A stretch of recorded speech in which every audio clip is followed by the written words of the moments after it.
Pero para lang alam mo, break kami ni Vince ngayon. Tony Fowler sa isang live stream, nagpayag hiwalay na sila ni Alam mo kailan buntis Flores. ka? Ayon sa kanya, napupuno siya at mas gusto niyang mag-isa. Ibinahagi niya ito matapos magbahagi ang isa niyang follower ng kanyang mga problema. Pero para lang alam mo, break kami ni Vince ngayon. Wala na, lumabas sa... Nakalive pa naman ako. At sa Instagram ni Tony Fowler, nag-post siya ng hashtag single mom. Kinaya ko nung una, na-practice ko na.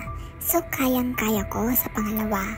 Back to hashtag single mom. At sa pag-anunsyo ni Tony Fowler sa kanyang hiwalayan kay Vince Flores, marami sa kanyang fans ang hindi makapaniwala. Ang ilan ay nalungkot at nabigla sa biglang pagbabago ng kanilang relasyon, habang ang iba naman ay nagpahayag ng kanilang pagdamay at suporta sa kanya sa gitna ng pagsubok na ito. Sayang naman, pinagsamahan niyo sa isang ilap yan, hiwalay, nakakaawa yung mga anak. Hindi pa naisilang wala ng ama at buong pamilya. Sana maayos niyo po problema, lahat naman may mga kanyang-kanyang problema at pinagdadaanan. Dapat lahat pinag-uusapan.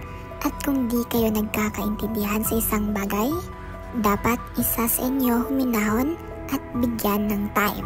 Ang bawat isa, pag okay na, pag-usapan, di yung pareho kayo, sabay na mainit ang ulo. OMG, wala kaming pake. Hilig nyo magpapansin, lahat na lang ibabalita talaga. Kayang-kaya mo yan, ikaw pa ba?